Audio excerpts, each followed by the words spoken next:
we saw this story that you were covering of Janae Edmondson, who was paralysed after being after a hit and run. Could you tell us the story of what happened to this poor girl? Sure. So Janae Edmondson is she's from a neighboring state. She's a teenage girl from Tennessee who was in St. Louis to participate in a volleyball tournament, in a sports tournament.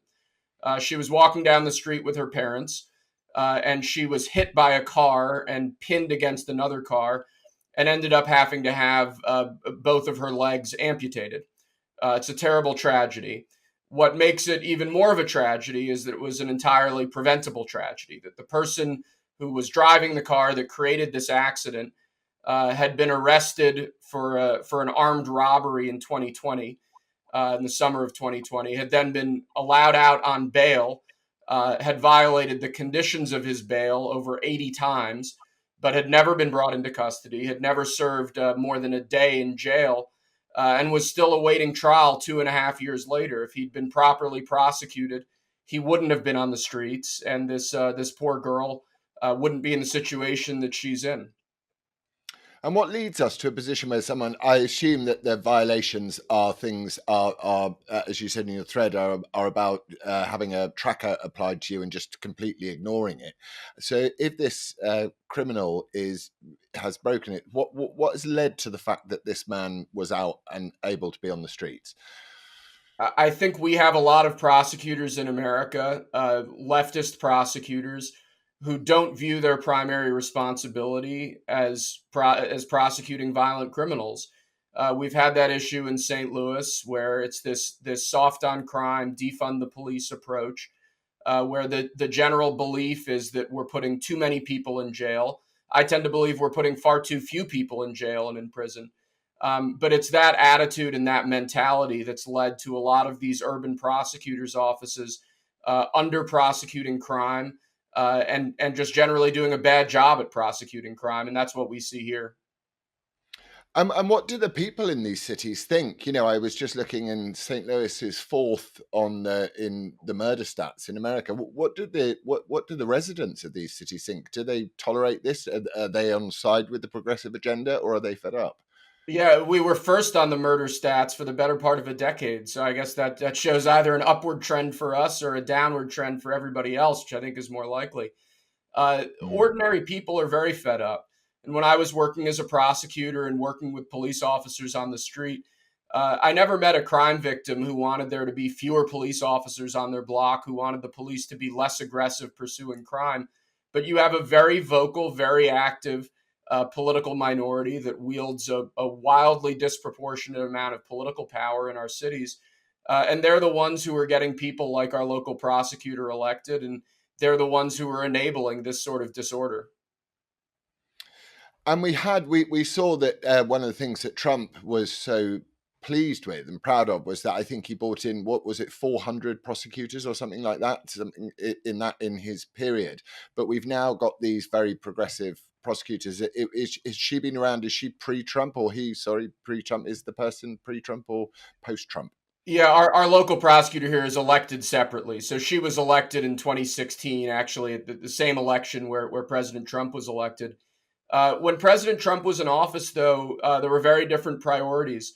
I remember I was a federal prosecutor then. I was working in Trump's Department of Justice, and we took a very hard line against violent crime and street crime. That really changed when Joe Biden came into office, and the priorities changed. The priorities shifted, and the people who end up suffering are people living in underprivileged communities, people who don't have access to resources, and people who are victims of these terrible crimes. So I was watching yesterday on Vivek Ramaswamy, I think is how you pronounce it, his announcement for his presidential run, with no previous political experience, but really focusing hugely on this anti-woke agenda and, you know, reclaiming the streets from criminals. Do you think he's got to look in? Do you think he's captured the zeitgeist in any way? Vivek's a really smart guy. He hasn't run for office before, but he's been active politically for a number of years now. I think there's a lot to be said about what he's saying. One of his key messages is that The left is constantly trying to cut up America into different groups and separate us by ethnic background, by where we come from. Whereas what makes America great is that together we're greater than the sum of our parts. So I think that, when you look at his messaging, when you look at the resources he'll likely be able to bring to bear, I certainly wouldn't rule him out. But fortunately, we have a lot of great candidates, including President Trump, including Governor Ron DeSantis in Florida. I think one way or the other, the Democrats will be hard pressed to hold on to the White House in 2024, and I look forward to hopefully having some sanity return to the U.S. government.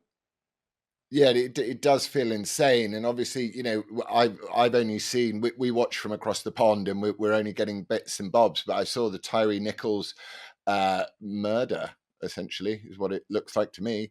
And I was thinking that is that linked to this idea of the BLM idea of defunding the police, that those decent, honest, honourable policemen who were vilified have stopped being policemen, and they've got a new intake of much less talented officers. Do you think that has something to played a part in this crime?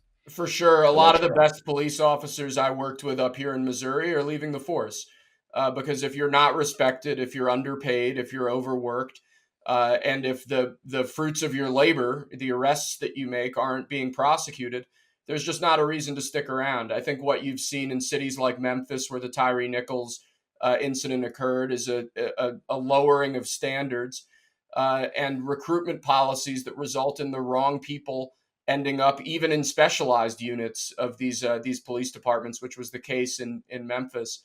And yes, I lay blame for that squarely at the feet of the woke left, with the defund the police movement and Black Lives Matter movement before that.